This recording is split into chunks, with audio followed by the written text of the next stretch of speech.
In early April 1941, the Communications Battalion of the 134th Infantry Division, in which I served, left Mariupol for a camp in the vicinity of Belgorod, a wonderful place for military training. Among the century-old pine trees, we equipped an obstacle course, a smoking room, a canteen, classrooms for training, tables for cleaning weapons, set up tents. But a few days passed, and we were ordered to destroy everything that was built, so that the enemy could not guess what was in this place. Then the regiment was built up, and a long-distance march was announced. Where we were going, we were not told, but we did not expect an explanation. To the long distance, so to the long distance. Anyway, soon demobilization. The bosses know best. We were ordered to take on ourselves everything that is necessary for a soldier on a hike. Weapons, ammunition, gas mask, flask, duffel bag with an inviolable food supply, overcoat in a roll. The heaviness for a hike, but our superiors, accustomed to fulfill and overfulfill, ordered to take on themselves also blankets in a roll. It was already above all norm, heavy, uncomfortable, and unnecessary, but an order is an order. On top of all this, the radio operators carried a radio station. Today, when with the help of a phone, which fits in the breast pocket of the jacket, you can contact almost anywhere in the world, the reader will probably be interested to know that the Radio 6P kept a stable connection for only 6 kilometers with a microphone and 12 kilometers with a Morse key, and its total weight was just under 4 poods. It was carried in 2 packages. Each of them had to be carried by a team of 4 men, changing each other during the march. At first, despite the heavy burden, we moved quite briskly. We were young and had enough strength. We left early in the morning, even before dawn. It was pleasant to feel the morning coolness, to watch the sun rise, how objects gradually acquire volume and bright colors. It was joyful to watch the clouds floating in the sky, to look at the lush greenery, at the white Ukrainian huts. Gradually the road dried up from the morning dew. The dust rose, the sweaty faces of the soldiers became grey. It became difficult to breathe. The straps of the radio station crashed into the body. Now we did not care about the beauties of nature. Halt was pounding in our heads. Halt! I wish we could break. But finally, the command halt. You can take off your ammunition, fall on the ground and rest. But first we have to put the rifles in the pyramids. We put the rifles bayonet to bayonet, get rid of ammunition and fall to the ground. But Senior Lieutenant Strelikov appears and tells us to tighten the twine. He checks whether the pyramids are placed evenly. It turns out unevenly. Stand up. Correct the pyramids. We get up, correct the pyramids and fall to the ground again. But the senior lieutenant doesn't care. Get up. Fix the ammunition. Cursing the meticulous Strelikov in our thoughts. We get up and fix the ammunition. Now everything is as it should be, and the superiors passing by on horseback will be satisfied with the efforts of the senior lieutenant. And we, having finally got a chance to rest, fall into a heavy sleep. Again the command rise, sounds, and everything repeats again. Only now from the first steps you feel how painfully the straps of the walkie-talkies cut into your shoulders, and you think only about the rest stop. So days and weeks passed, and we were still walking, pining from heat and fatigue. We were not allowed into the towns for the sake of secrecy. We bypassed them on country roads, through villages, village women seeing us off with anxious looks.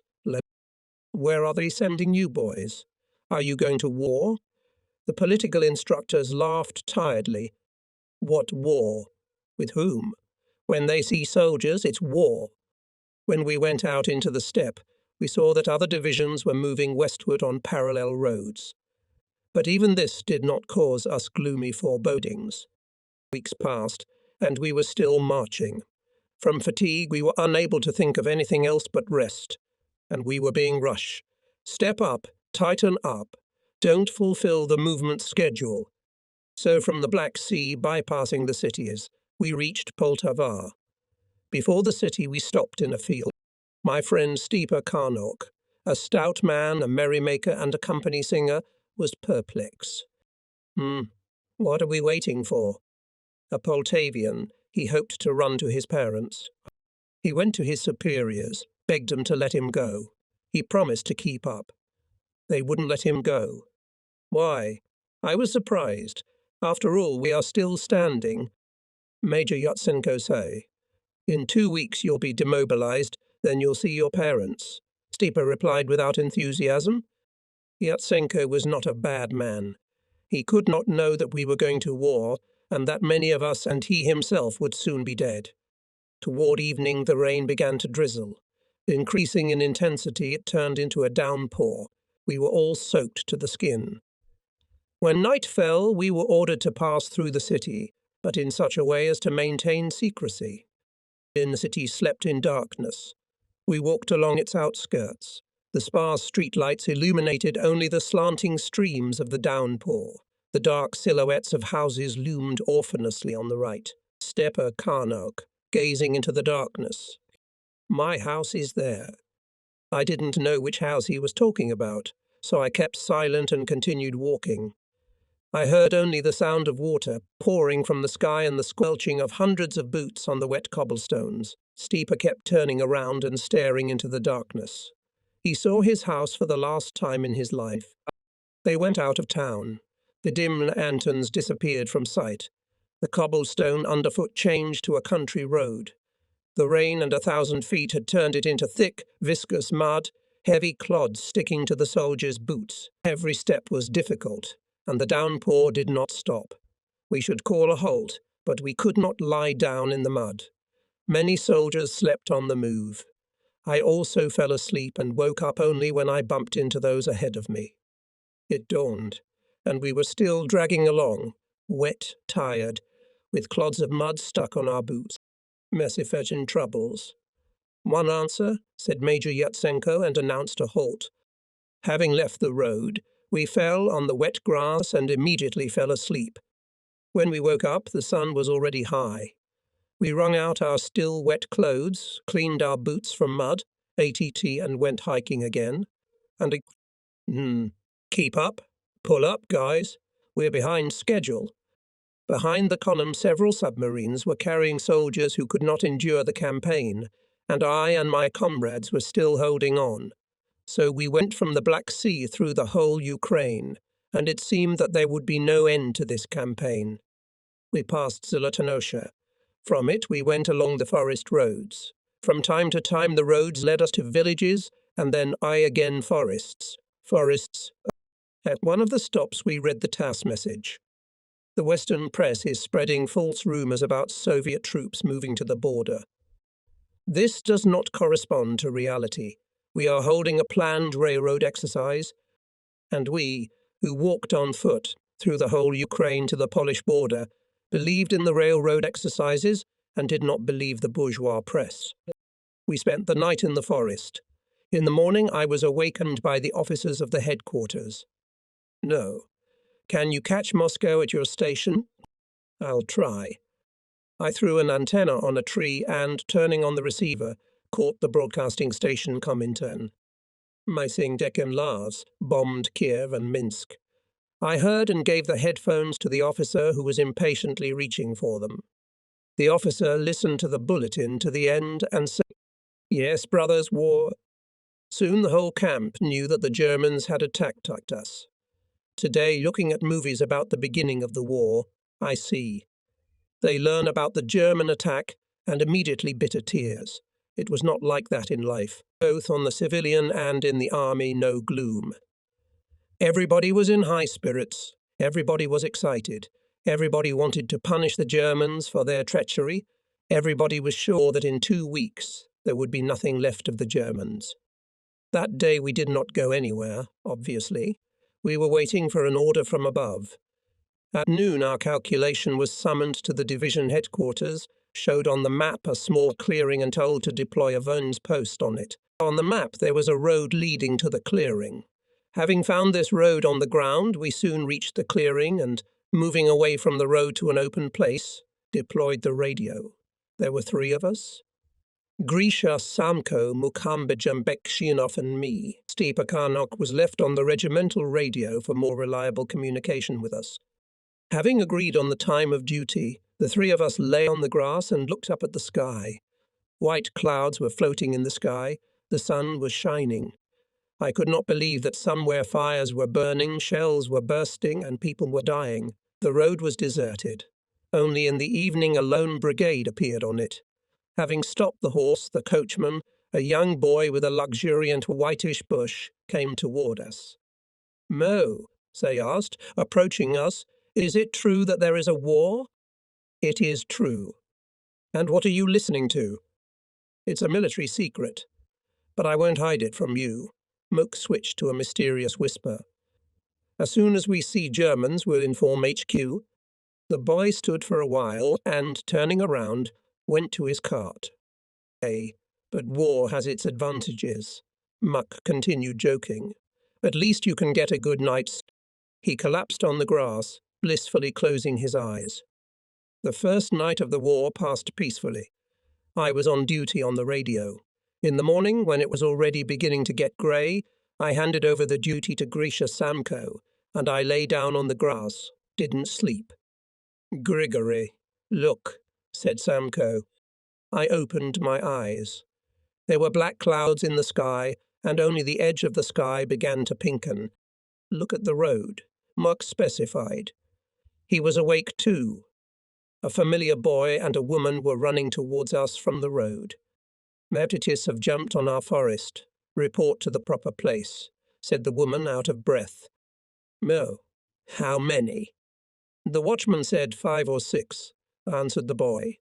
"They have already beaten the fox." "Beat him?" "The watchman and the policeman. The watchman has a double-barreled shotgun. The policeman has a nagant." The woman added to the boy in a hurry.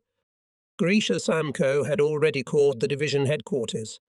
Bekshinoff and I grabbed our rifles and ran together with the boy and the woman to the brigade, got into it, and went to catch the saboteurs. Frankly speaking, I do not know what worried me more: the landing of saboteurs or the vain opportunity to catch spies. Before the war, every third hero of our movies apprehended a spy. Even in such extraordinary films as Partbillet, Komsomolsk, Bright Path, Girl with Character, heroes and heroines successfully caught spies. Now we had the opportunity to catch real spies. It was a great luck. We drove through a large village and stopped at the edge of the forest. Immediately we were surrounded by a crowd of collective farmers, and everyone, interrupting each other, began to say that they had heard shots in the forest. Without wasting time, Bekshinoff and I ran into the forest. At first we ran side by side until we got tired. When we found no one, we stopped to catch our breath. Then we decided to move 100 or 200 paces away from each other and thus comb the forest, and if anything, call each other for help. We wandered through the forest for a long time, but neither saboteurs nor even traces of gunfire were found. It was quiet and creepy. Behind every bush could lurk an enemy. The hunting fervor in US diminished. I became bored, and I began to think about returning to the camp. Suddenly, a few steps away from me, behind a tree trunk, I saw a man. From surprise, I flinched and threw forward the bayonet of my rifle. "Rize. Who is he?" Instead of answering, the man put his finger to his lips and looked back gingerly into the forest. He was unshaven, our clothes, kolkhoz clothes, blood on his right leg. Watchman, I thought, and, ashamed of my fright, I lowered my rifle and approached the wounded man. "I said, I am from there, from Kolgospu," he said in whispered Ukrainian, and pointing to his bloody leg, added, "I can't make it home." I bent down to see what was wrong with his leg. A hard blow to my head knocked me off my feet, and he got on top of me and started choking me. He was a strong boy, and I struggled desperately. I pulled my hands off his throat, punched him in the face, tried to scream, but for some reason I was getting weak. But he had an iron grip on my throat. I couldn't tear his hands away. I was gasping for breath, my eyes went dark, then suddenly a gunshot, that's it, flashed through my brain. He shot me. But no, his arms weakened, and he fell on his side. I was gasping for air, not realizing what had happened. Then I saw Bekshinoff's face. He was saying something. I didn't understand, though I heard him. He tried to lift me to my feet. My legs wouldn't listen. I was vomiting. Red Army soldiers ran past us deep into the forest. It turned out that Bekshinoff heard the noise, came running and, putting the barrel of his rifle to the saboteur, shot him. In the divisional infirmary I had shields put on my left. The small radius was fractured. My head was buzzing from the blow. "Concussion," said the doctor. They bandaged the bruised head, treated the nail-scratched throat. My friends rushed into the tent. The division was building for a march, and they came to say goodbye. We hugged each other goodbye. Muhammadjan was touched and embarrassed. The division drew up and left, gone forever. And they put me in the cab of a truck and sent me to the rear.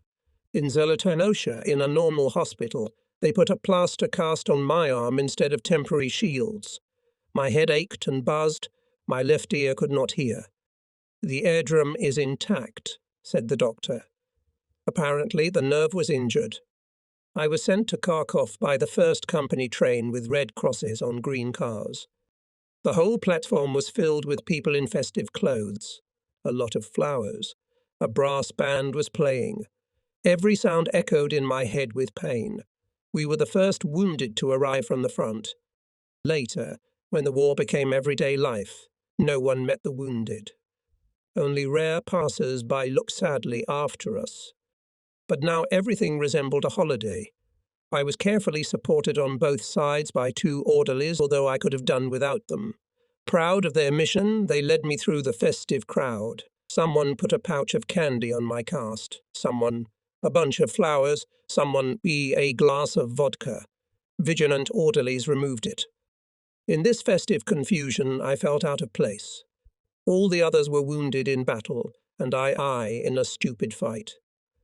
From all this festive atmosphere, from the rumbling orchestra, from the welcoming smiles, I felt a little nauseous, sick and dizzy. Only when I was in the hospital on a bed, I could finally rest. I preferred not to talk about the circumstances of my wounding. From my fellow wounded, I learned about the tragedy of our army in the first weeks of the war.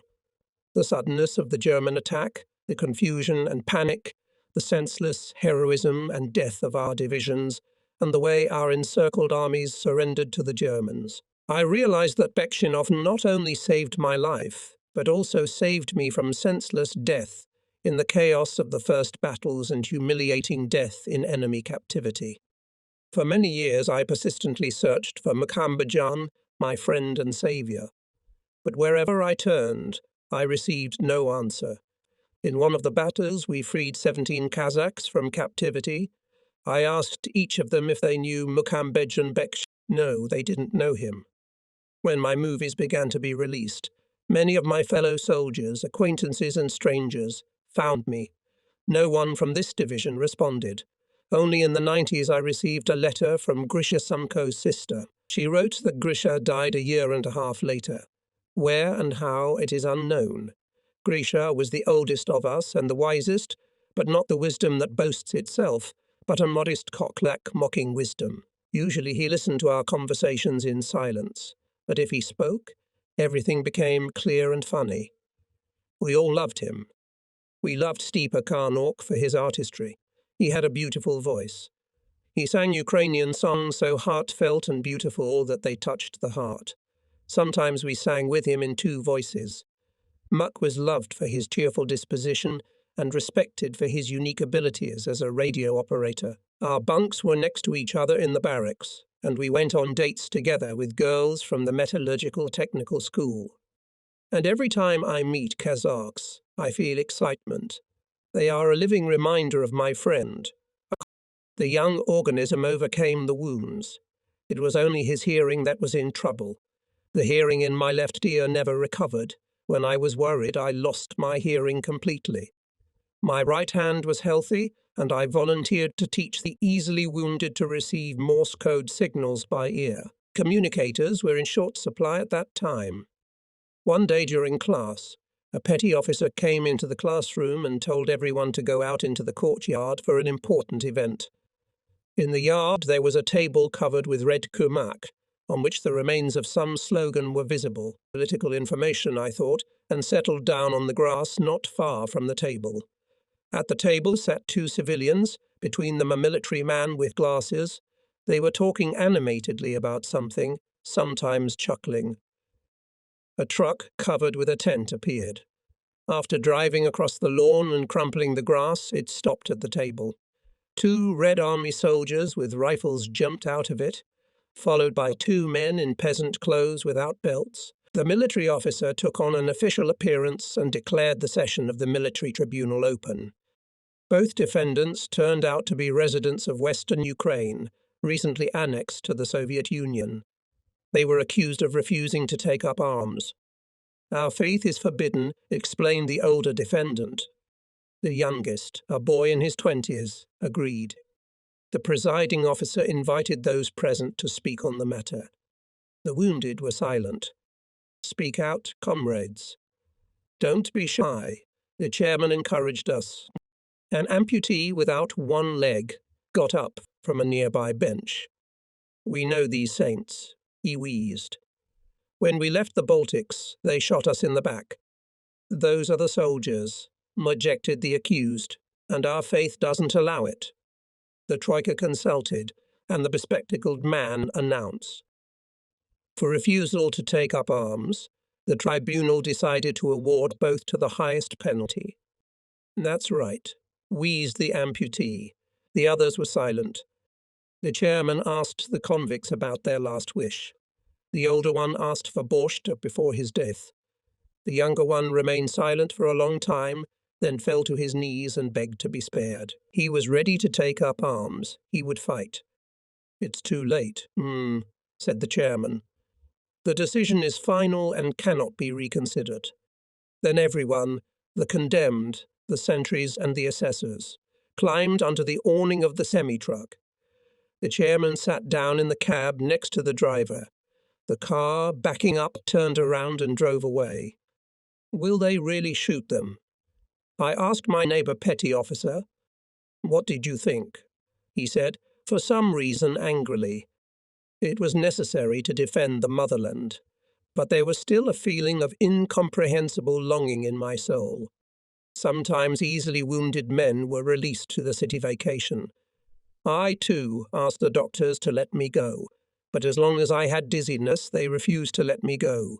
When I felt better, they finally let me go with my fellow soldier, Mitya Krivtsov, entrusting Mitya to look after me. It was in vain.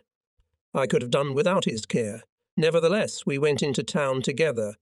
Mitya was my age. He got along easily with people. He spoke with a slight Belarusian accent. He was from Vitebsk. So we got leave, and after the instruction of a senior officer from the battalion of convalescents, we went to the city. There were no gates at the hospital.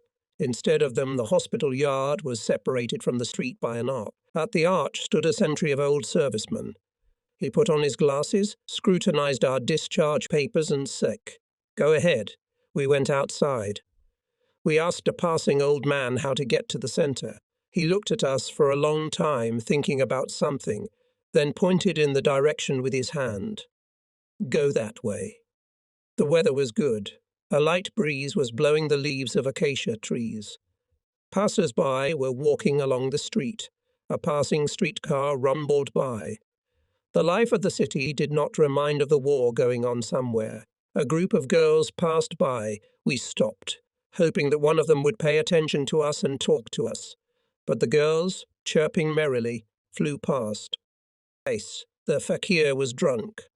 "The trick failed," said my comrade unhappily. Not far from us on the corner stood a poster board. We approached it. We were attracted by a poster announcing that the Ukrainian theatre would be holding an afternoon performance. Zaporozhets za Dunai. "Let's go and see it," Misha suggested. I had seen this play before the war, both in Sinelnikov and in Dnipropetrovsk, but I had no choice. At that time the sirens howled. On the radio there was a black loudspeaker on a pole. The announcer's voice wheezed in Russian and Ukrainian that an air alert was being declared. People, especially the elderly, hurried ran. The streetcar stopped halfway. People rushed out of it and also ran. We remained standing near the bollard, showing with all our appearance that we were not afraid of anything. However, no one paid attention to our heroism. People were in a hurry, anxiously looking up at the sky. What are they so afraid of? I thought. Only much later did I realize the difference between us and them. We were only responsible for our own lives, and they for the lives of their children. The street quickly emptied. Krivtsov and I stood with our heads back and looked up at the sky. Somewhere far away the anti-aircraft guns rumbled. Very close to us a machine gun rattled, but there were no enemy planes in sight. Suddenly there was an explosion. Then there was silence, and in a few minutes the same loudspeaker, clicking, wheezed that the air raid was over. In the street, people began to appear from back alleys, from houses, from the bomb shelter, and he gathered in clusters and discussed something. Krivtsov and I approached one such group. People were discussing where the bomb had fallen. Most of them named a street, the name of which told us nothing. A red-headed girl said to her friend, "I know where it is. Let's go look." "Girls, can we come with you?" Misha asked. The girls looked at us, one of them grudgingly. "Please." On the way we got to talking. The girls told us that there were a lot of spies in the city and that they were directing German airplanes to the city. One girl said, "They caught an old woman recently. An ordinary old woman, but for some reason she was carrying coloured pencils." That's how it was. We immediately thought it was for a reason.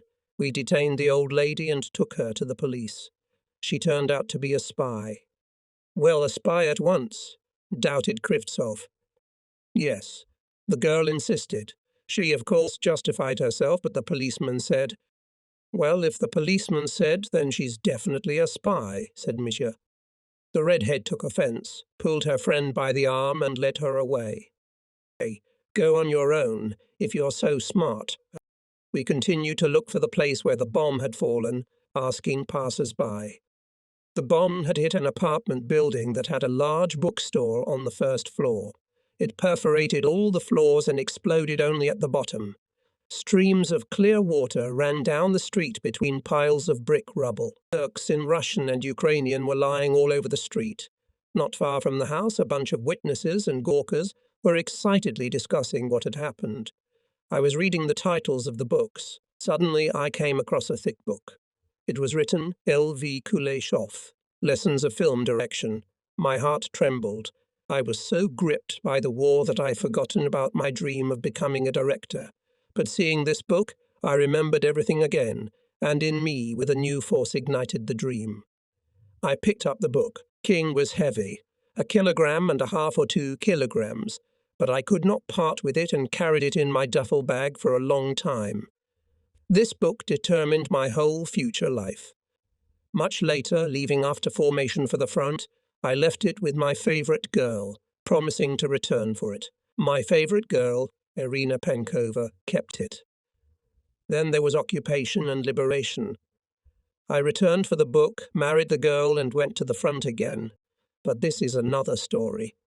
Events unfolded rapidly and in the most unexpected way. In the morning my caste was removed.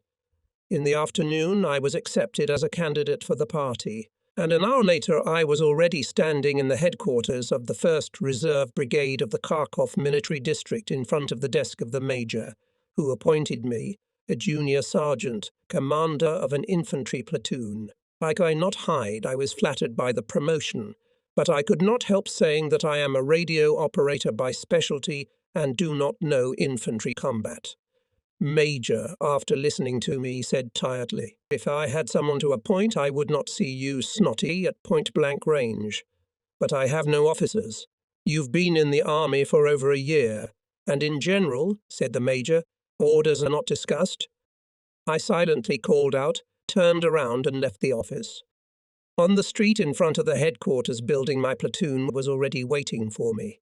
They were only today mobilized workers of the Kharkov counter. They were still wearing civilian clothes. Their appearance saddened me. All of them were old enough to be my fathers. My appearance must not have made a favourable impression on them. We were taken to some mountain and given a plot to defend. The site was located on the crest of the mountain above the Kharkov-Sortyrivotchinaya station. The trenches here had been dug before us, but were not in the best condition. I took my bicycle and went to the abandoned barracks. There, in the empty rooms among various junk, I found a little book, Combat Regulations of Infantry, and, returning to my subordinates, read aloud how to equip the trenches. Dinner and uniforms were brought in.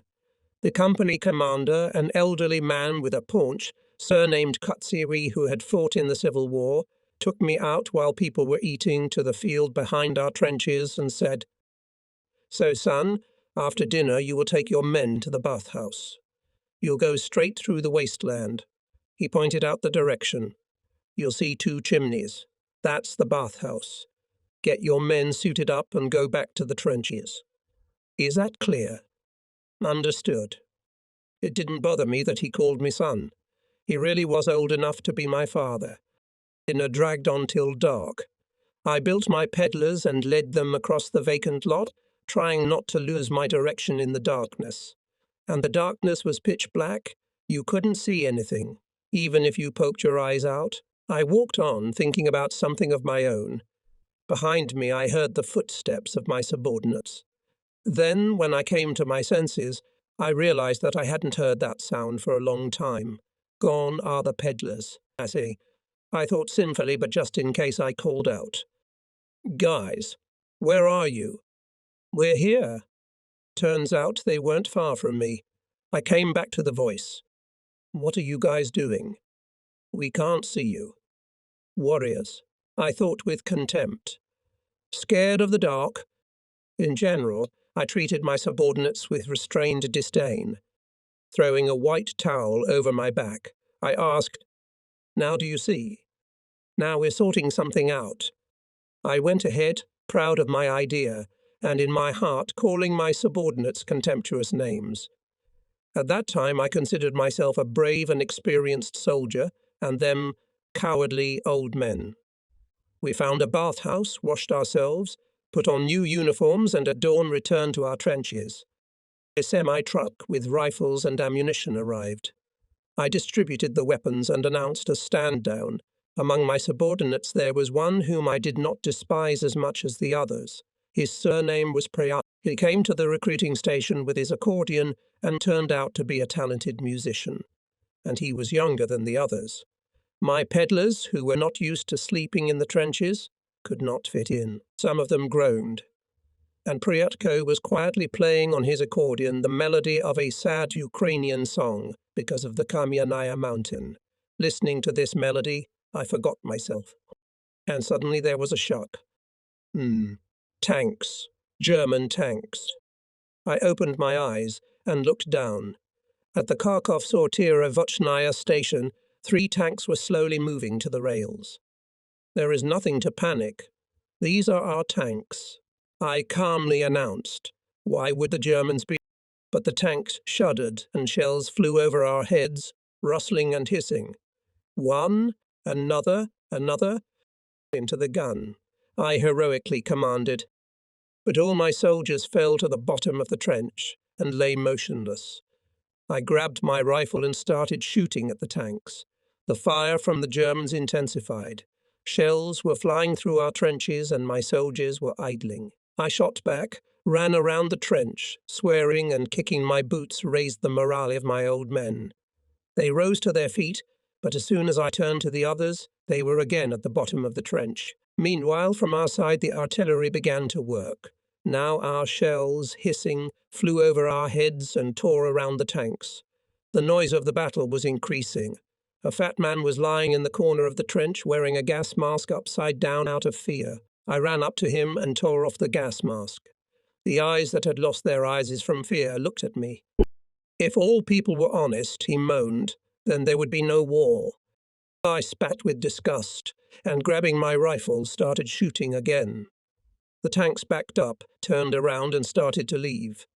There was a long silence and only the fat philosopher sobbed, wrapping his arms around his balding head. It was not long before one of my bargainers dared to look out from behind the trench berm, and I heard a victorious shout. "They're gone. We have won. Good winners," I thought. At a runch, a rumour spread. The Germans had been driven all the way to Poltava. My peddlers became bolder and began at first timidly, then louder and louder to condemn my behaviour. In the Red Army, it is not allowed to swear at subordinates with a swear word. And lying at the bottom of a trench and not shooting at the enemy is allowed. I objected. And kicking your subordinates with boots is allowed?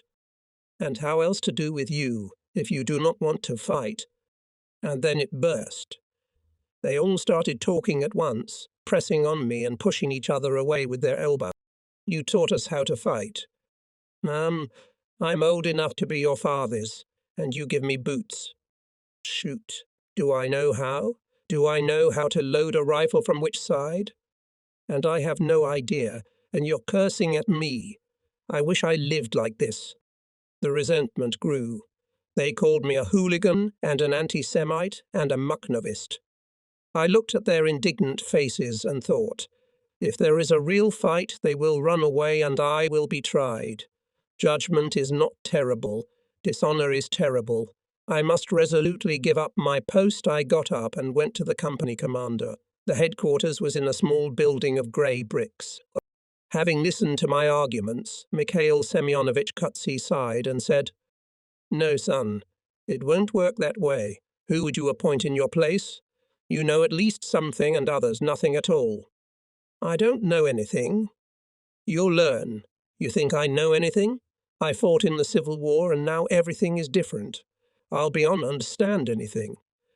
But now that I've been appointed, there's nowhere to go. Go on, son, teach the class."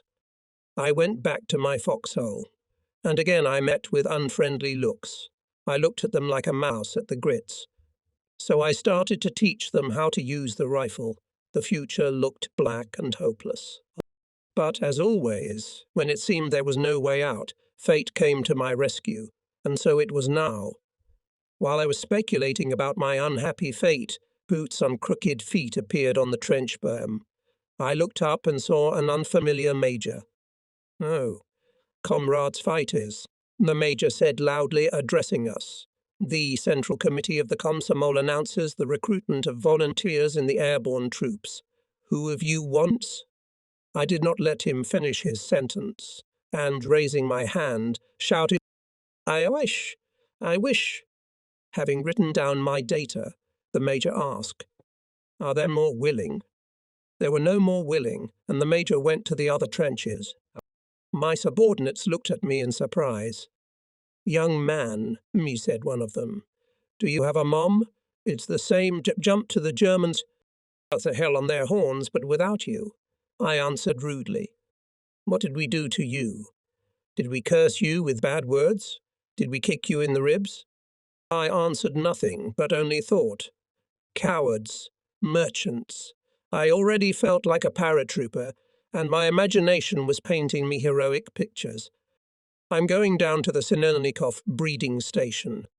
Here are my mother and stepfather. In my hands I have a machine gun. I'm shooting long bursts, sowing panic and death among the Germans. In Ukraine, they say about such a thing, some doom and doom car, which I was only 20 years old. The carriage is packed to the brim. People sit, lie down, who on suitcases, who on the floor, who on the third shelves. The musty air smells of diapers. You can hear children crying and laughing. It's our guys entertaining a beautiful Task Cossack girl. There are 5 of us, 5 future paratroopers. I am the eldest. I behave solidly, and the girl likes it. We're going to the city of Yeisk, to the 3rd Airborne Corps. And here, finally, the station Yeisk. We get out of the car. We ask a soldier with a red armband on his sleeve how to go to the airborne paratroopers. Address the commandant of the city. He answers, "I see a military secret." The soldier knows his business tight. We go out into the city. We find the military commandant's office. It's full of people. Everybody's got business. We have one question. I make my way through the crowd to the commandant's desk. "No. How do I get into the airborne corps?" "What corps?" I take out a direction, give it to the commandant. He reads it and gives it back to me. "We don't have any corps." I'm confused. "We're directed to you. Maybe you don't know." "I don't know how." "A corpse." 14,000 bastards. We don't have a corpse. Where can we go? I don't know. I don't know. My doubt? We're not imposters. Here's the direction. It's for you. A sergeant from the crowd surrounding the commandant interferes in our conversation. Sir, near the bazaar, there's a green gate. I've seen pilots. Maybe they know. Where's the bazaar? Everyone in town knows where the bazaar is. We find the bazaar and the green gate. It's wide open. A few guys in flight uniforms are sitting on crates smoking cigarettes. Guys, do you know where the airborne corpse is? We know, but we won't tell you. Really? Tell me. Military secret.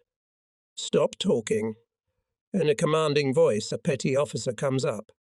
Here is the airborne corpse. Do you have a direction? I take out the direction and give it to him. He reads it and puts the paper in the breast pocket of his uniform. We should introduce ourselves to our superiors. I say, I am the boss, says the petty officer. I look at him. He doesn't seem to be lying, but I can't believe it. The petty officer commands the corpse? Saying, the corps is just being formed. The chiefs haven't arrived yet, the petty officer explains. Are you hungry? Yes, we are. Go that way. He pointed to the end of the yard. There, in the crates, you'll find bread and canned food. Eat as much as you want. And then what? We wait. We ate, slept. In the morning, 3 more groups of volunteers showed up. Then another and another. The groups arrived one after another, and there were more and more of us. With one large group, a captain came and as a senior officer took command. People were wandering around the city doing nothing. The commandant detained 2 drunken soldiers. We need to keep them busy. What kind of work? Gunnery practice, for instance. I wish we could, said the suspended petty officer, but there are no guns. Make models out of planks. The day after tomorrow, many fences in Yisk were missing their boards. All day long, with the help of knives and fins, the soldiers made models of rifles. Some did well, others worse, but the models were made. A day later, columns of soldiers were marching bravely through the streets of the city, singing the formation song, rattling with fire, glittering with the shine of steel. The cars will go on a furious march. When Comrade Stalin sends us into battle, and the first marshal will lead us into battle. The women looked at our armament and quietly wiped their tears. Soon a colonel appeared and led our army by seniority. The colonel came to us from the hospital after a severe contusion. He could not hear well, and to talk to him we had to shout. Gathering the senior groups, he interviewed them and appointed each to a temporary position. He cancelled the marching around the city with models instead of guns. He called me in, too. Name? You, Junior Sergeant Shukrai. I reported. I see. Military specialty? Liaison officer. Speak up. I can't hear very well. Miss Staff Sergeant. Signalman. I shouted. Good. You'll be my communications chief. Another promotion. I thought, the chief of communications of the corps by rank should be a colonel again, a temporary career boost. But I didn't take this promotion seriously anymore. The colonel settled in a small mansion not far from the bazaar. On the 2nd floor of the mansion was his office with a clerical desk and a single Viennese chair. In the corner, against the wall, stood an armoured safe with secret documents. In the next small room was a bedroom with an iron hospital bed. On the first was a large room with 5 iron bunks for me and my team. We had to take turns to be on duty at the telephone hanging on the wall in the corridor, to receive telephonograms and to shout their content to the deaf colonel. The colonel gave orders by telephone himself. To guard the safe with secret documents, we were given a single rifle of the 1891 model. We passed it to each other along with the change of duty. And the volunteers kept coming and coming. On the 3rd day, the sea was stormy. The waves seemed to pound the pier with anger. The cold wind forced the volunteers to wrap themselves in overcoats. At night, jets of downpour fell on the city from the sky. The wind threw handfuls of water through the windows, and they drummed against the panes. I sat under the only lamp by the telephone and read Heinrich Heine. Suddenly, there was a persistent knock at the door. Gofar Alik Perov, who was on duty at the telephone, looked at me questioningly. What could it mean? The knock on the door was repeated insistently, and anxiously I went to the door. Whoa! Someone was shouting in reply, but I couldn't understand the words because of the rain and wind. I took the key. Gofar pointed the barrel of his rifle at the door. Come on! A cold wind and splashing water blew in through the open door. A sailor in a calfskin coat stood in the doorway, water streaming off him. Pushing me aside, he entered the lobby and slamming the door behind him with force. Shout, "Where's the chief? Give me the chief." "The colonel is asleep." "Ida Gofar, Einzig Gofar. Take away the gun, you bastard." He swam across the strait. "We need the chief urgent."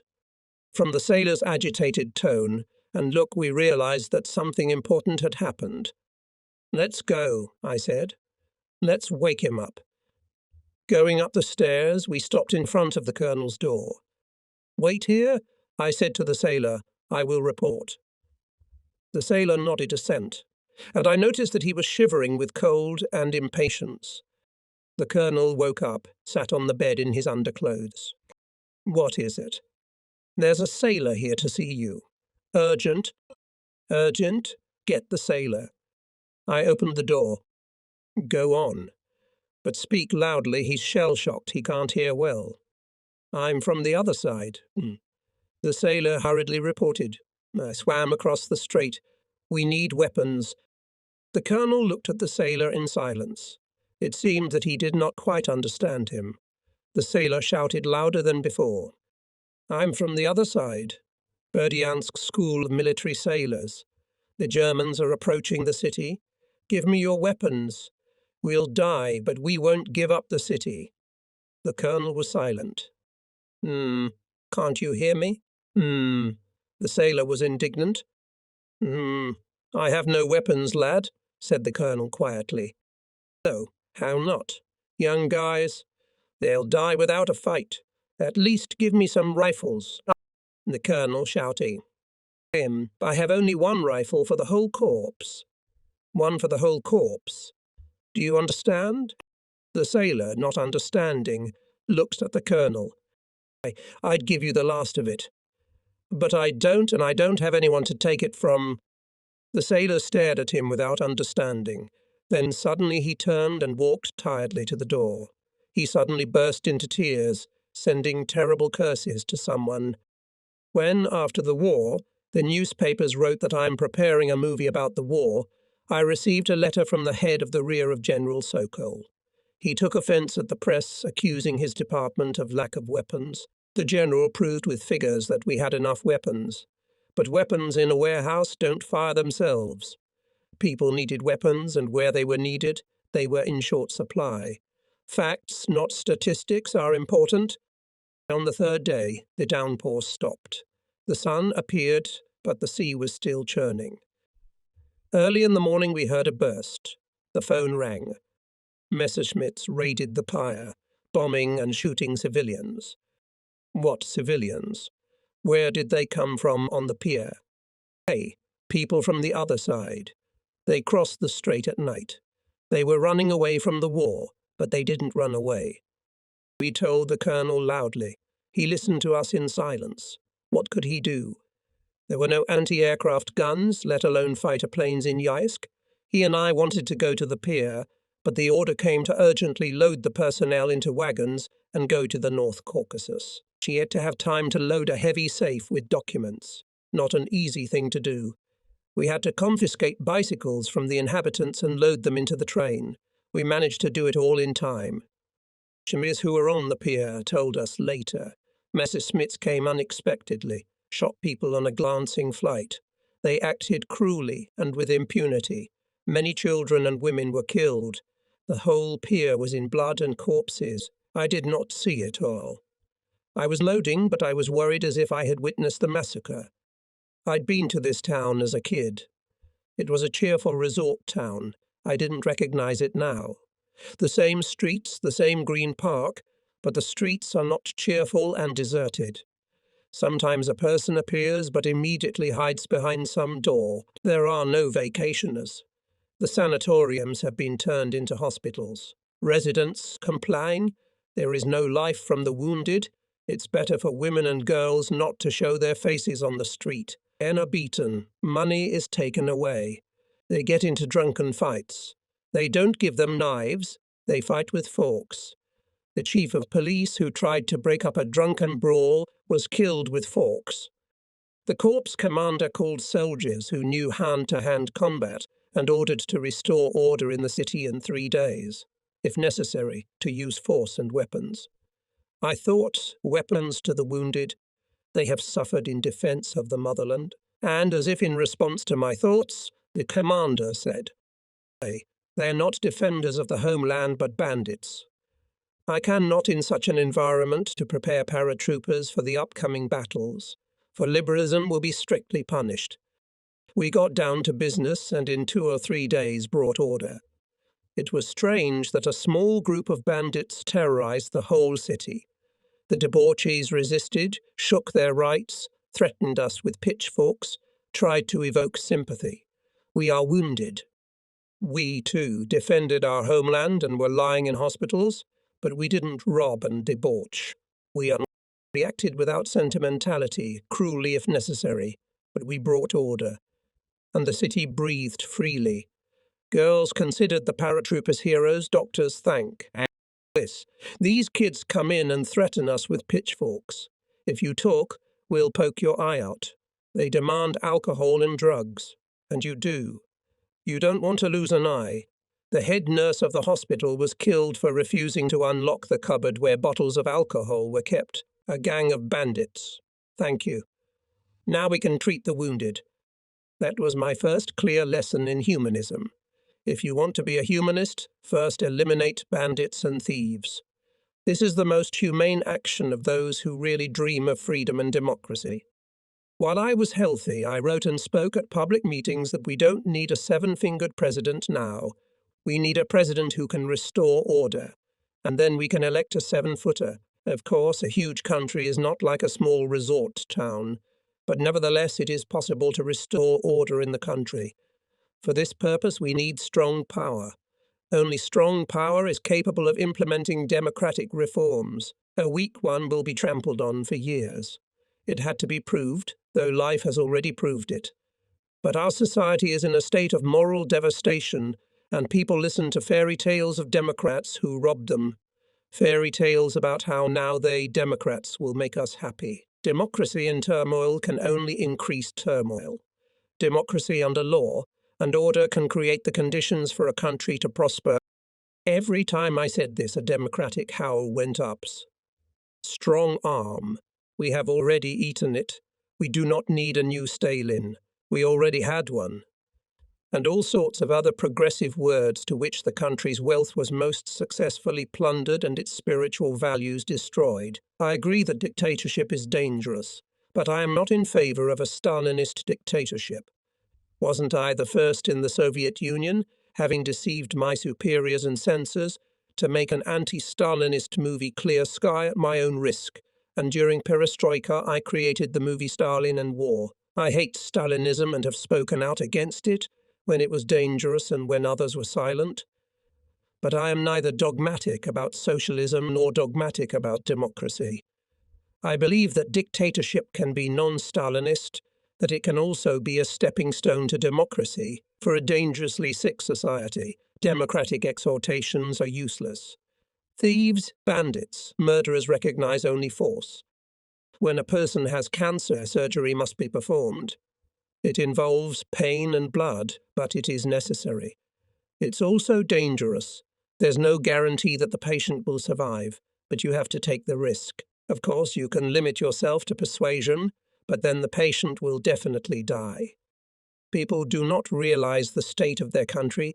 They have no time to think about it, no time to generalize. Robbed 4 times by their Democratic government, tormented by their own grief Democrats, mutilated by television, which shows day after day how dashing and cheerful it is to kill. People are scurrying around in search of their daily bread. They know that everyone who can steals, but they treat it indulgently.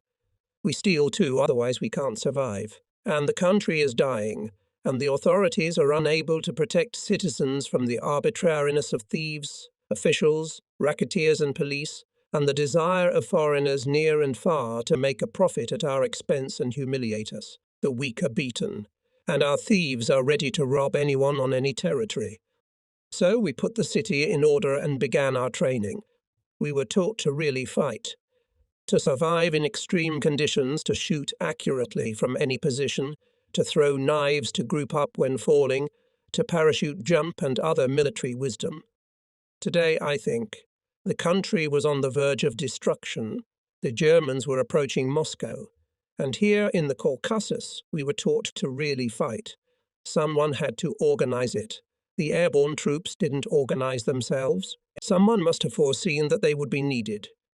In clear weather, white parachute domes bloomed in the sky like flowers. From afar, it was beautiful. But the next day in the city, there were sounds of morning march. They buried soldiers who died in training. The losses were great, the Politruki said. We're learning a new business. Losses are inevitable. Igorek, our elderly parachute instructor, only sighed heavily, and once told us under great secrecy that this business is not new at all.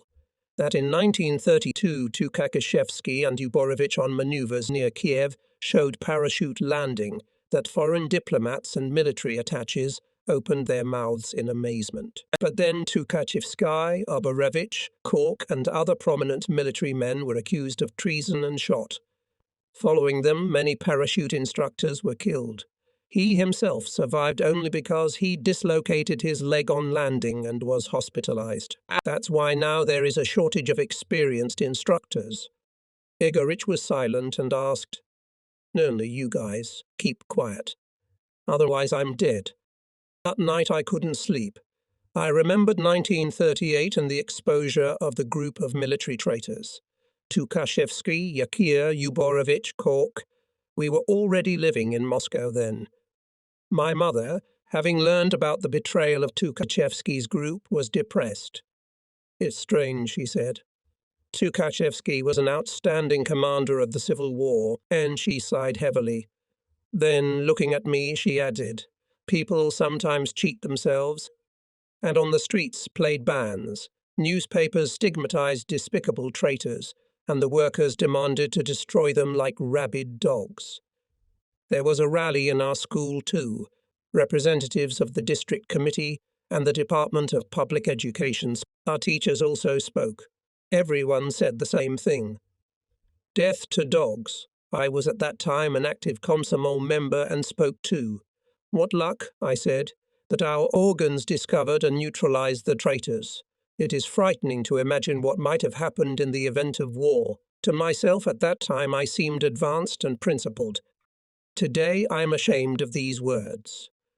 Today I know that Tukhachevsky was not only an outstanding commander of the Civil War, but also a talented builder of our army. He owned the initiative to use parachute landings in the war.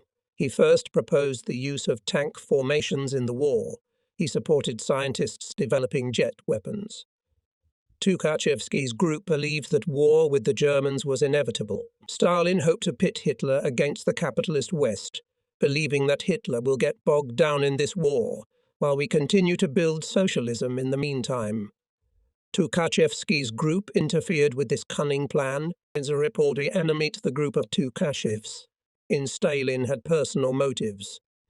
During the Civil War, they, talented and successful, were closer to him to power, which he greedily sought. In addition, they knew him, Stalin, the price, and interfered with their mere presence. Life has shown that they were right, not him. Hitler did not get bogged down in the war in the West. He, having deceived Stalin, attacked us. All the ideas and undertakings of Tukhachevsky were successfully used in the Great Patriotic War. I also know that the sheets of Tukhachevsky's interrogation protocols are drenched with his blood. I am also guilty of this blood. It is painful and shameful for me to recall my words and the situation of general hysteria that swept the country. There's no excuse for it.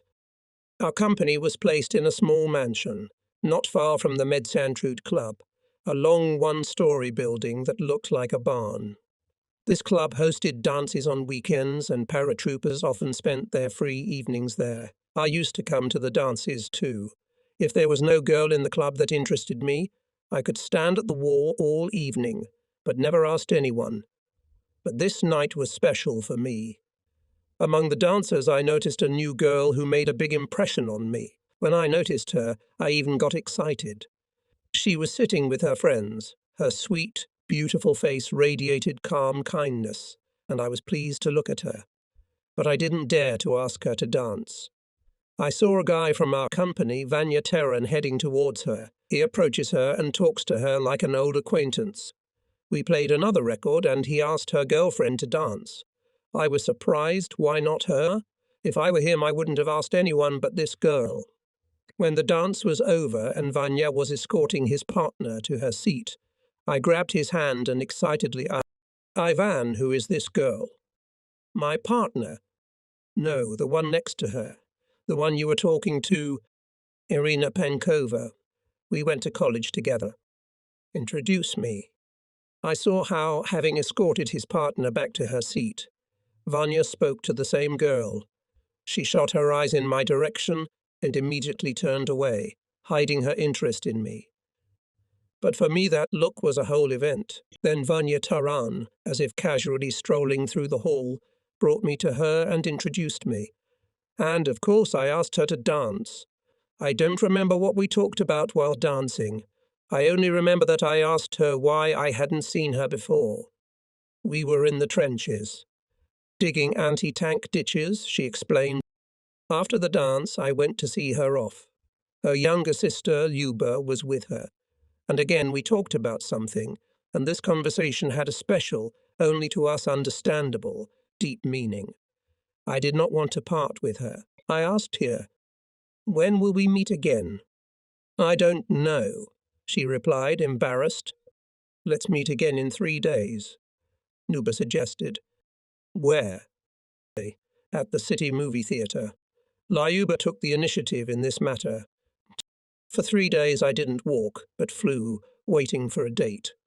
What a movie theatre, I thought. In the Green Theatre there will be a big concert. I'll invite her there. Having spent all my money on 2 tickets, I dressed up. The guys dressed me with the whole group. Who gave me a new uniform, who put a watch on my arm, who gave me his boots. The boots were a little small, but chrome, not soldiers. What you can't do to please a girl. I decided I'd put up with it, so I went on my date. But I had no luck that evening. On the way out of the barracks, I met Company Commander Vasily Ivanovich Nevstrev. "Where are you going, Senior Sergeant?"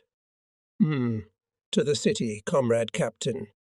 "Do you have a leave of absence?" "No leave of absence." I hesitated.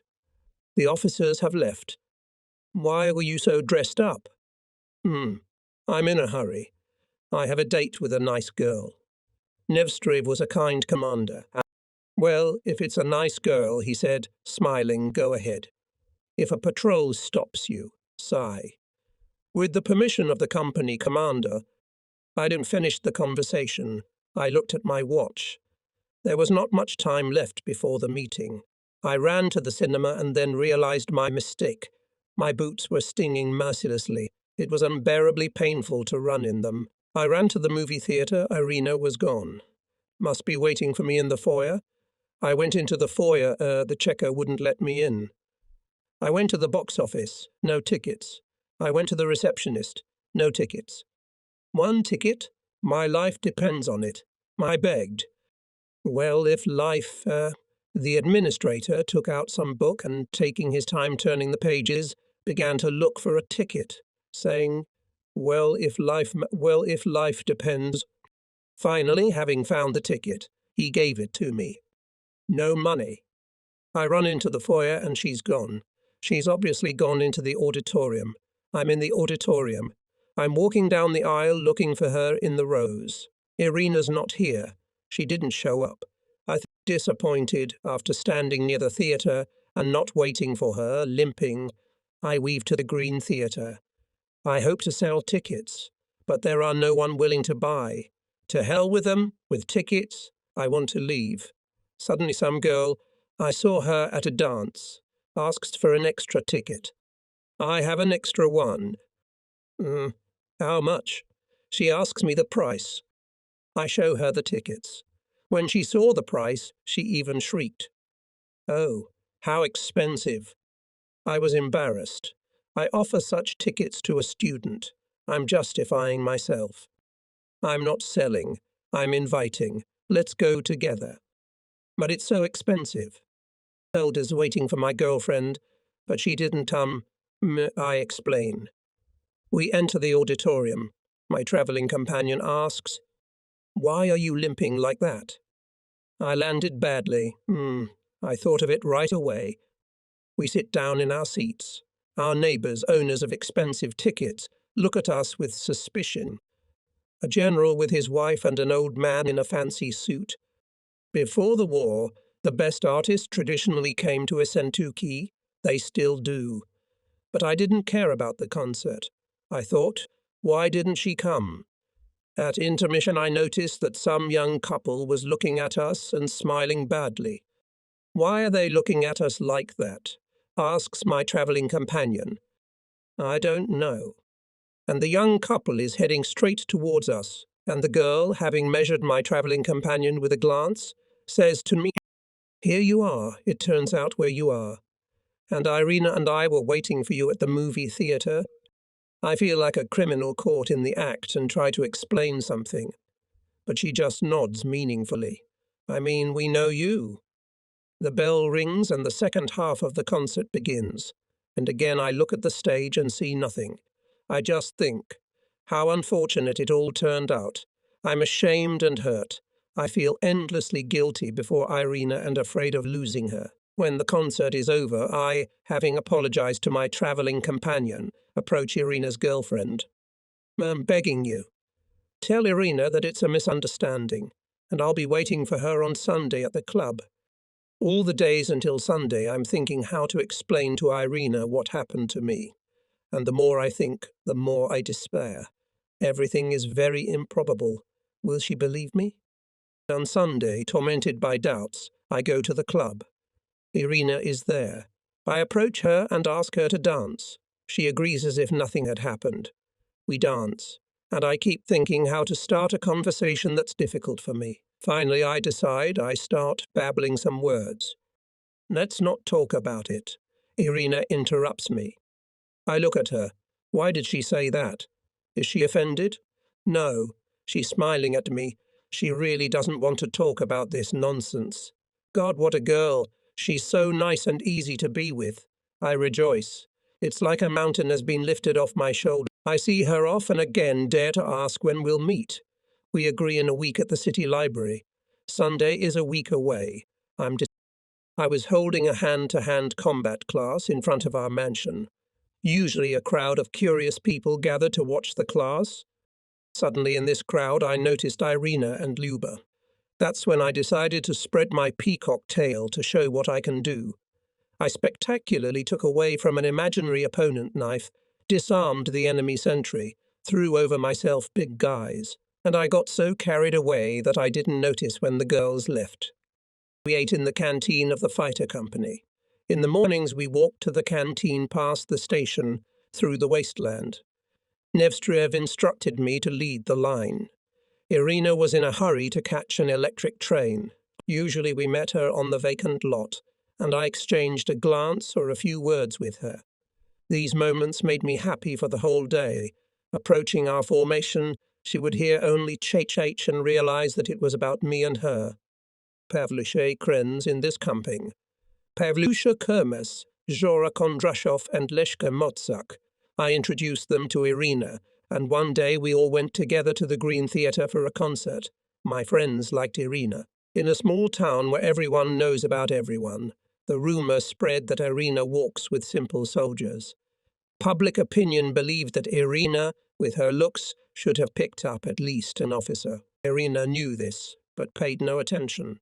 My friends were more interesting to her than many officers. Once, it's already early spring.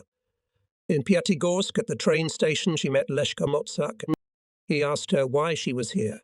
She told him that she was waiting for her father, with whom she was to meet at the station, that she had been waiting for him for a long time and was freezing in her light coat, and that he was unlikely to come today. The train came. "What if your father shows up?" Leshka asked. "You'll tell him that I couldn't wait any longer. I got cold and went home." "And how will I recognize him?" "He will be out of season in felt boots." Irina left. Soon a man in felt boots appeared at the station. Leshka went up to him. "Aren't you Irina's father?" Yes, that was Irina's father. He made a date with her, but he was detained at the military registration office. He's leaving for the front tomorrow. He wants to say goodbye to his daughter. He'll wait for her here for another 2 hours. Leshka took the first train to Isentuki, but he didn't know where Irina lived. Pavlusha Kermas and Zora Kondrashov knew that. There was no time to lose. They ran across town to Irina's house. When they arrived, she was gone and the house was locked. They should have left a note. They reasoned that if the father meets his daughter at the train station in another city, it means that he and her mother are divorced. In order not to create unnecessary problems, Paul wrote her a note in German. Irina and her mother returned home in the morning. They were at her aunt's house. Read the note, but it was too late. Her father left for the front, and a few months later came the news that Pavel Konstantinovich Penkov died a brave death near Smolensk.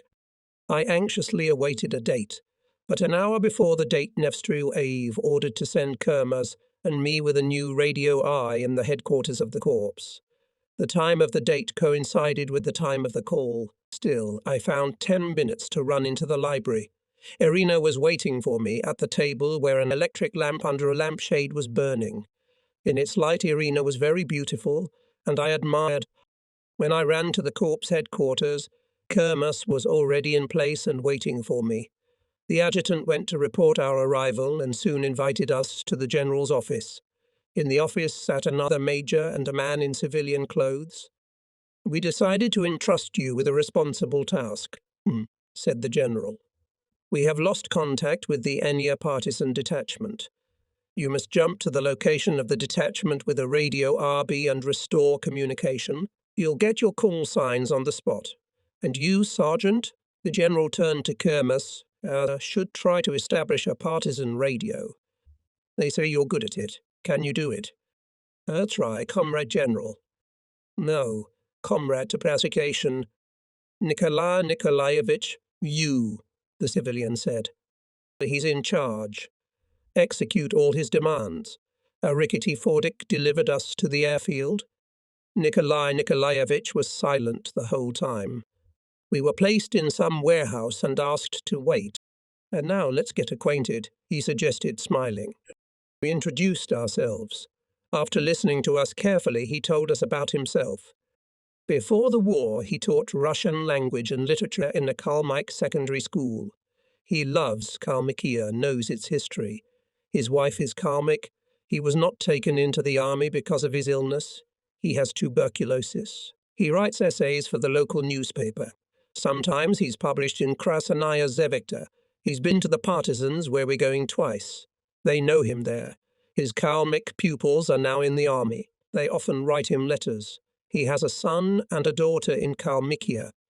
They study in a Russian school. "And why?" I asked. "Don't the Kalmyks study in their own language?" He smiled. "It's understandable. If a young man graduates from a Kalmyk school, he can work only in Kalmykia. And if he graduates from a Russian one, he can work in the whole territory of the Soviet Union.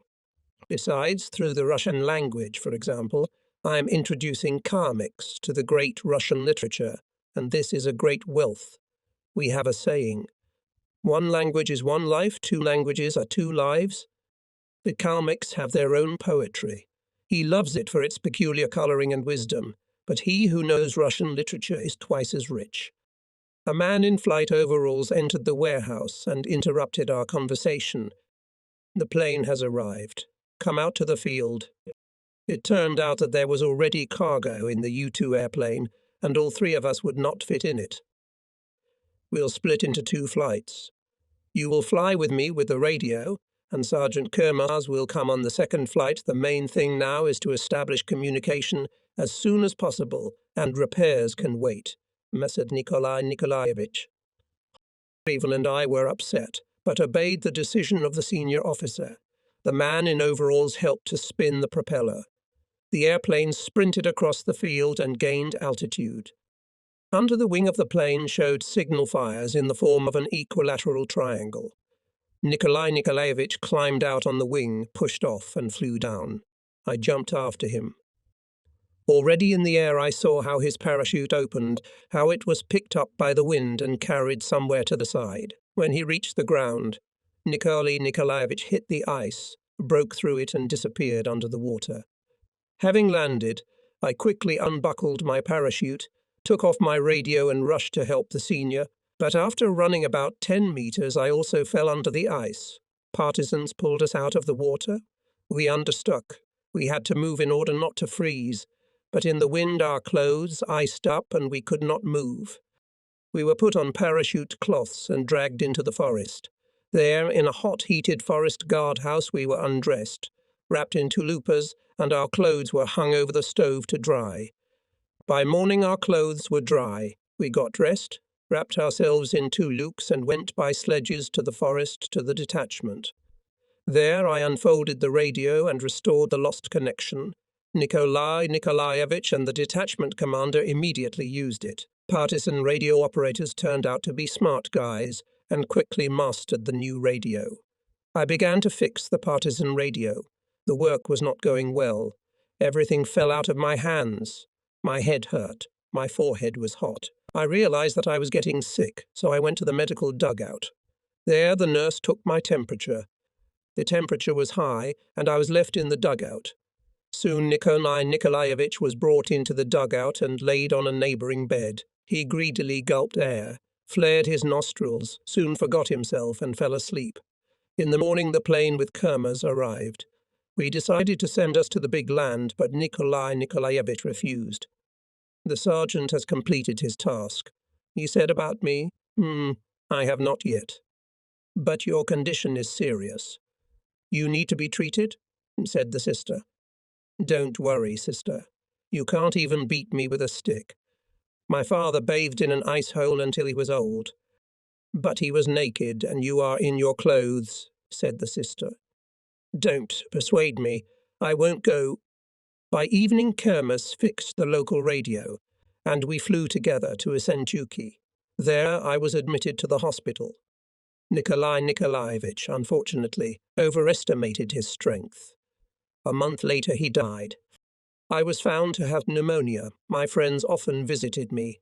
But lately there were exercises, and only our son of the regiment, Sashka, visited me. He was from Belarusia. His mother and father were shot by the Germans before his eyes. When he talked about it, he stuttered. We tried to distract him from his heavy memories and asked him to sing us a song. He sang well. He used to bring me company news and funny stories. When he told them, he was choking with laughter. This time he told me that Lieutenant Semenyushkin was transferred to the infantry because he was a coward. As soon as he sees an airplane, he says, "My coffin is flying." So he was transferred. And Bokov, he likes to eat, saw a foreign box from the petty officer, thought it was candy and ate it all at once, but it was a laxative. He pissed his pants. And Sashka laughed so infectiously that the whole ward was dying of laughter. After telling all the news, Sashka leaned over to my ear and whispered, "Motamagachu Kadei will come your art in your day." And that's right. Irina came. The old doctor didn't let her in at first. We don't let outsiders in. Who are you to him? Nobody. Irina confessed and blushed thickly. The doctor sympathized with her embarrassment. All right. Go if you're nobody. The nurse told me that later. Irina, embarrassed, sat by my bed, asked me about my health and left. The patients commented on her arrival for a long time, and I was happy. Love does wonders. I recovered quickly, and I was discharged from the hospital. In the evening, Captain Nevsky gathered us and said, "Guys, tomorrow we're going to the front. Only the town mustn't know about it. A military secret." That evening I met Irina. "Tomorrow you are sent to the front?" she asked anxiously. I honoured the military secret. "What do you mean? What front?" "The whole town already knows." Good military secret, I thought, but I still denied the rumours. In the morning the whole town saw us off. Irina saw us off too. Spring of 1942. The remnants of our defeated armies were moving eastward. Hundreds of enterprises, property of collective and state farms, civilian population were moving from the frontline regions to the rear of the country. The situation resembled the defeat of our army at the beginning of the war. The country was losing vast territories, millions of people, huge material values. Spring was marked by a general retreat. The fact that the defeat of the German army near Moscow thwarted plans for a lightning war, and for a long war the Germans did not have enough resources, in particular gasoline.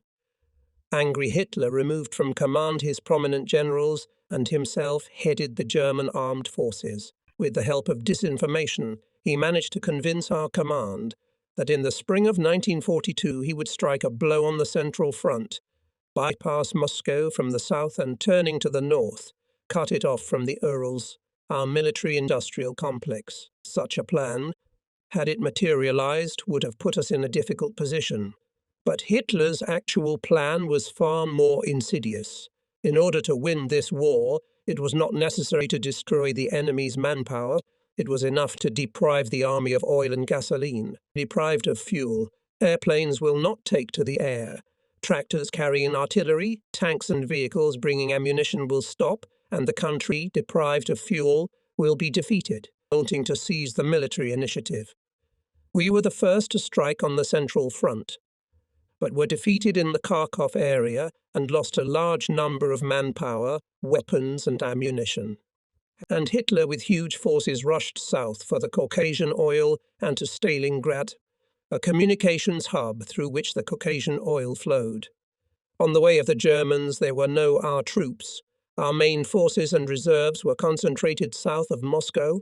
According to all the canons of military science, the Soviet Union had to fall. Japan, preparing for war against our country, increased the strength of the Kwantung Army in Manchuria. At the Soviet borders, Turkey concentrated 28 divisions. At this time our corps was on Taman. The troops of the 47th Army were leaving Crimea through the Kerch Strait. We covered their retreat. The crossing of the retreating troops was under continuous enemy fire. Enemy airplanes were circling over the strait, throwing bombs. Exploded and went to the bottom of small boats and large ships. From the enemy shore on the retreating beat long-range artillery, the Germans threw airborne landings. They hoped to seize a bridgehead on the Taman coast, lock and destroy the retreating army. Previously, they had succeeded. So in the first months of the war, they completed the defeat of our armies. But now we knew how to fight, and no matter how great were our losses, successfully destroyed the German landings. The battles were brutal and bloody. In one of such battles, in the area of Temryuk, I was wounded. A splinter cut only soft tissues of the left leg. I did not want to go to the hospital from the unit where you are known, to lose comrades to whom I owed my life and who owed the same to you. We knew that our corps was being withdrawn from the battle and transferred to another front. I and 2 other lightly wounded men made sure that we were not sent to the hospital, but were left to be treated at the divisional medical unit. In the first days of July 1942, we were urgently transferred from Taman to the city of Kalich-on-Don, to the 7th Reserve Army, soon transformed into the 62nd Army of the Stalingrad Front. Our airborne corps was renamed the 33rd Rifle Division, but we continued to call ourselves paratroopers. I could already move around leaning on a stick. Vasily Ivanovich Nevstruev decided to send me on a business trip to the town of Issentuki. I was to bring spare parts for the out-of-service radios left in the warehouse there, having received the necessary documents and a parcel for Nevstruev's family. I went to the place of destination by hitchhiking. In Essentuki, we stood for several months. There many of us became friends with local girls. There, at the end of the 41st, I met Irina, my present wife. Then Essentuki would be captured by the Germans. I'd lose sight of her. When Essentuki is liberated, I will find her again, and in the 44th year, after one operation behind enemy lines, I will get a 2-week vacation, come to Essentuki, get married and go to the front again. All this will be later. Now I had a chance to see her, and I was happy. Some of the soldiers gave me letters to pass on. Some of them asked me to tell about the death of their comrades. I myself witnessed the deaths of many and could tell about them. There were suburban trains from Minvody station to the resort towns. At Pyatigorsk station I met Lyuba, Irina's younger sister. She was returning to Yessentuki. We were happy to meet unexpectedly. From Pyatigorsk to Essentuki was about half an hour's ride. Standing in the vestibule of the car, we animatedly questioned each other. I about Irina, about life in the rear, she about the familiar guys. Here, obviously from the wounded, was known about the great losses of our division. Everyone passed from mouth to mouth someone's words. The strait was red with blood. Usually rumour exaggerates events, but it was close to the truth. I don't remember what else we talked about, but I remember that we decided to play a trick on Irina. When we arrived in Essentuki, it was already evening. The town was darkened. At the door to the house, Lyuba put on my cap, took my duffel bag behind her back, and throwing her overcoat over her arm, entered the house. There she announced that she had been drafted into the army and was now leaving for the front. Her mother and Irina were distraught. "How can it be? You are still young. How can you be useful at the front?" "To give first aid to the wounded," Lyuba answered cheerfully. The mother cried. And then Lyuba confessed that these were not her things, and that I was waiting for Irina in the yard. Irina ran out, hugged me in joy, and clung to me trustingly. I was excited. I saw that Irina's mother, Elena Tikhonovna, was pleased with me too. Treats appeared on the table, krible, corn, bread and tea. I took out of my duffel bag the delicacies of the wartime. Real black bread, a can of stew and a few pieces of sugar. The dinner turned out to be a royal one. At dinner I began to ask questions. What happened to my leg? How was it at the front? Is anything known about my parents? I was accepted here not as a stranger, and it was dear to me. I was put to sleep on the floor of the only small room. The daughters went to bed with their mother. I couldn't sleep for a long time. If I stay alive, I thought, I will come to Essentuki and marry Irina. For the first time in my life, I had a concrete thought of marriage. I imagined how good it would be. That both she and Elena Tikhonovna would agree to my proposal, I had no doubt, not because I was an arrogant young man, but because I could feel their attitude to me. But immediately the rainbow dreams were replaced by reality. The words "if I stay alive" took on a tangible meaning. Before I had realized that I could die, but this understanding was abstract. Now I felt with all my being that I too, like others, it did not frighten me. I only thought, why spoil the girl's life, and it will not be easy for me to fight. I'll get married if I'm alive. What if I'm crippled, without a leg or an arm? Came to my mind. What then? I vividly visualized myself as a cripple, and decided that then I will try to disappear from Irina's life. Let her better think that I am not in the world. People marry for happiness, and what happiness to live with a cripple? So I thought, lying on the floor in the room of my future wife, and in my thoughts was not a shadow of self-pity. To be killed or to remain a cripple was a greater reality than to remain alive. I loved Irina. I loved life. But like many of my peers, I believed that there are things for which you can die. But the fatigue and the wound shriveled me up, and I fell asleep. In the morning I went to the warehouse and found a crate of spare parts. There I was pounced on with questions about a soldier I didn't know. "Tell the truth. Don't you know Alexei? He's in your corps." It was hard for me to explain that I wasn't hiding anything. There are about 14,000 guys in the corps. It's impossible to know them all. Then I visited Nevstru's family and handed over a parcel. The joy was indescribable. My wife and children didn't know where to sit me. They asked me to tell them about Vasily Ivanovich. I told them, and the woman, teary-eyed with joy, kept repeating, "Thank God. Thank God. They told such horrors about your battles here. Would you like some tea? You must be hungry." She wanted to treat me to the meagre food that Vasily Ivanovich had sent. I politely declined and hurried away. I had to visit several more families to send greetings, good and bad news. Good news is easy to pass on. At that time, people rejoiced even if they heard the word wounded. They did not know that another wound is worse than death. People always live in hope for the best, and wounded is still hope. But how can you say the word dead and kill hope forever? Not to say it, withhold or lie? I didn't know why, but I felt in my heart that it was a sin. I myself wished that those who cared for me would know where and under what circumstances I had left this world. They would have learned it from a living witness, not from the meagre letters of a funeral. Oh, how hard this mission was for me. In battle, a man kind of dulls, and the pain of loss there is not so acute. It's a protective reaction of the organism. Without it, one could go crazy.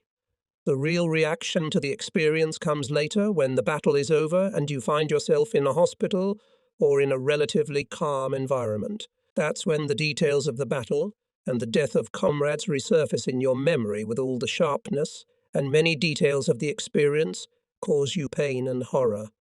It is difficult to say the fateful word, but you must. And you say it and try to hold back the trembling of your own lips, trying not to sour. You are a man. You recently turned 22. In these bitter moments you feel something guilty he died, and you, alive, standing in front of a woman, killed by grief the shard that wounded you. He is not sighted. He could have hit you in the head, in the heart, and you could be dead now. But he's dead, and you're alive, and you feel guilty. You can't get rid of this feeling. You can't erase it. You can't get it out of your head. It's with you for life.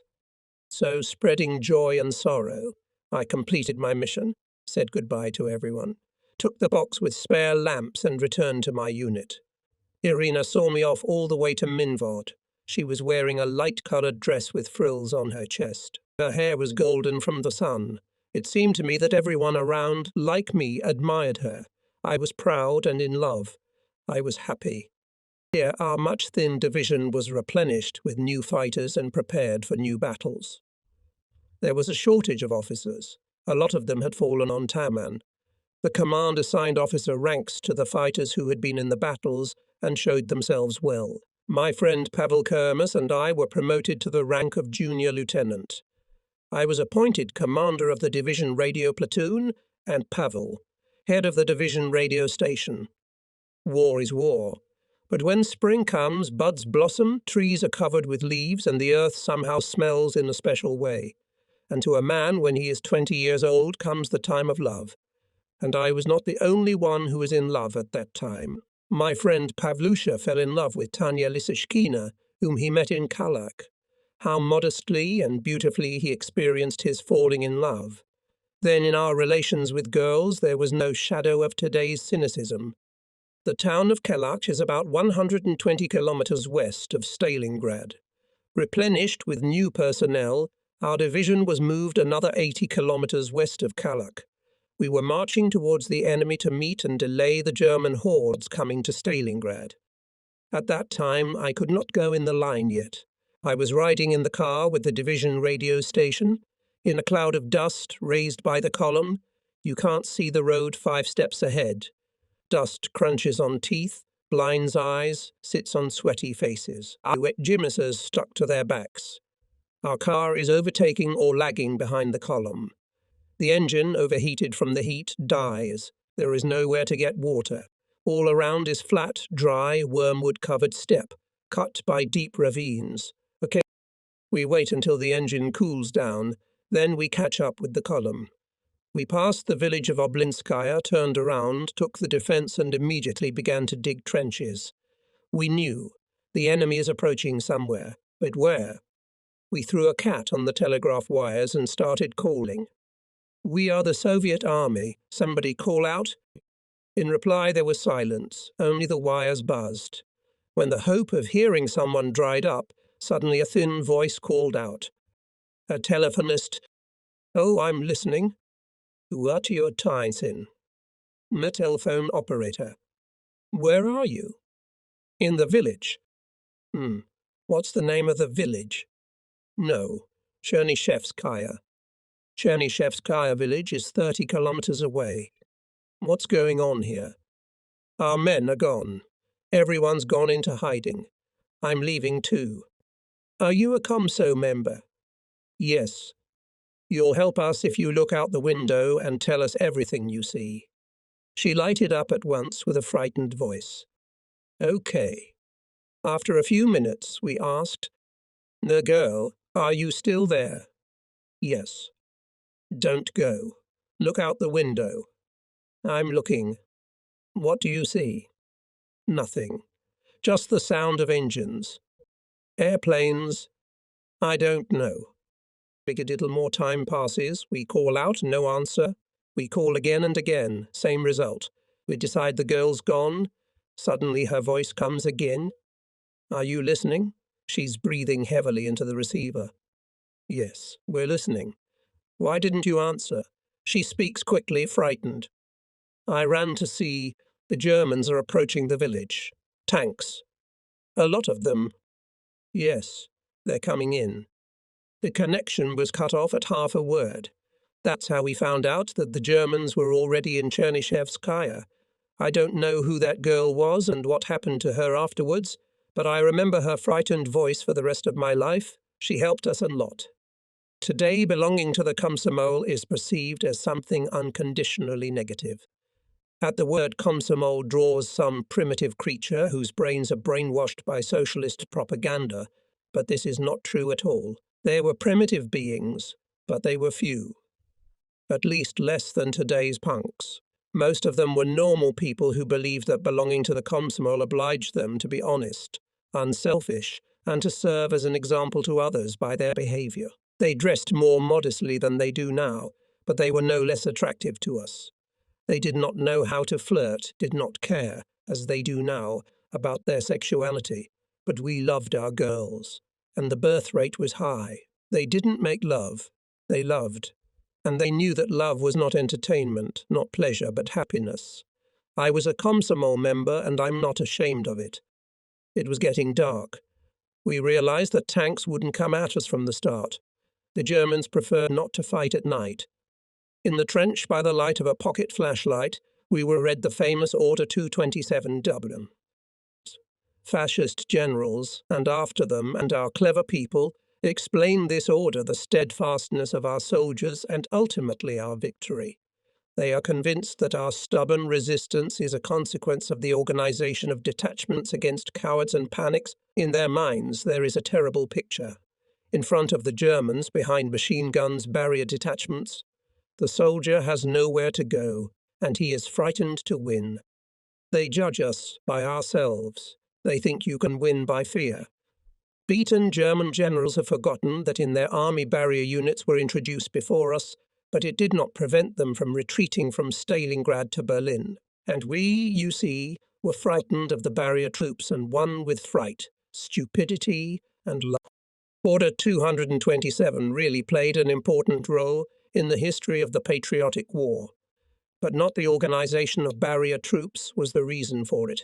The order said, after the loss of Ukraine, Belarus, Baltic, Donbass and other regions, we had much less territory, so there were fewer people, bread, metal, factories, factories, factories. We have lost more than 70 million people, more than 800 million poods of bread a year, and more than 10 million tons of metal a year.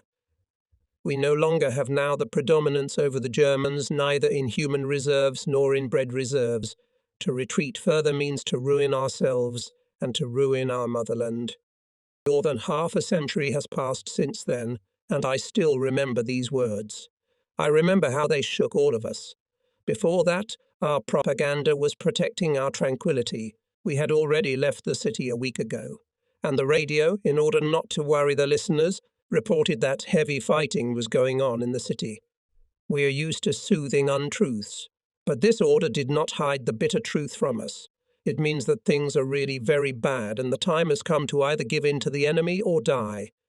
Not only I thought so, almost everyone thought so. And the barrier troops. We didn't think about them. We knew that our losses were greater from panic than from fighting. We were interested in the barrier troops.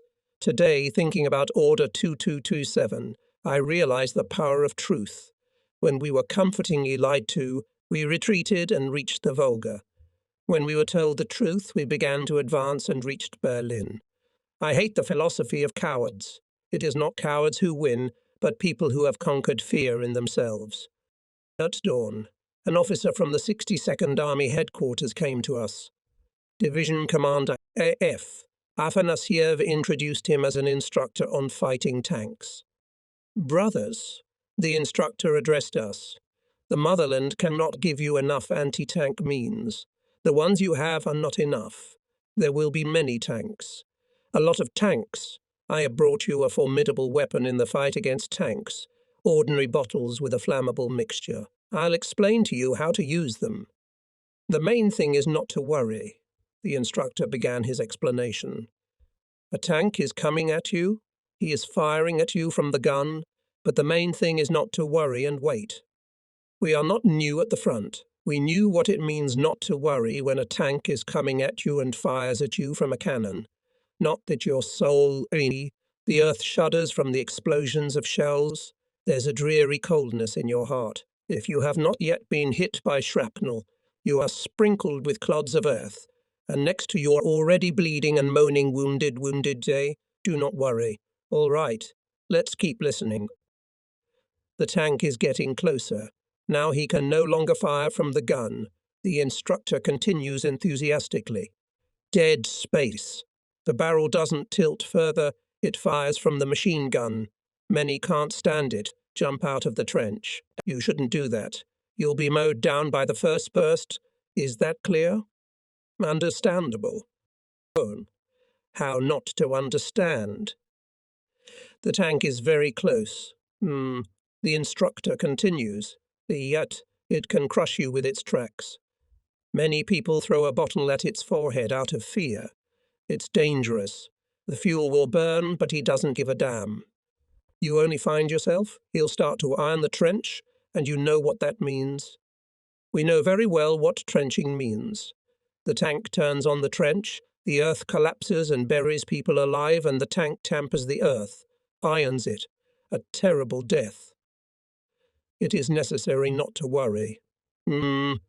Continues the instructor with the arrangement. And to pass the tank over itself and to throw a bottle into the radiator, it has a radiator at the back. That's the end of it. It'll burn like a candle. It's very simple. Someone next to me is sighing. It's very simple. And the instructor continues, as if it's no longer important. True. You should keep in mind that the tank is followed by machine gunners in the number of 7 to 21 people. There was a friendly laughter. It's simple. It's as simple as you can think of. What are the machine gunners for? Just like that. Just to watch. Of course. And we suffered heavy losses. In these battles we lost to the Germans in many ways. We had dozens of tanks. The Germans had thousands. And yet our tanks suddenly burst into battle and terrified the Germans. Time has erased many names from my memory, but I can't forget the main thing, that among us there were guys of different nationalities, that we all considered ourselves soldiers of one great motherland and fought and gave our lives for it. Today our former allies are trying in every possible way to belittle our army and the heroism of our fighters. If you watch other programs on television, read newspapers, they unobtrusively but persistently belittle our victory. They create the impression that we fought in the wrong way and defended in the wrong way, and in fact it was not us who defeated fascism, but our allies. And every time it hurts me to read it.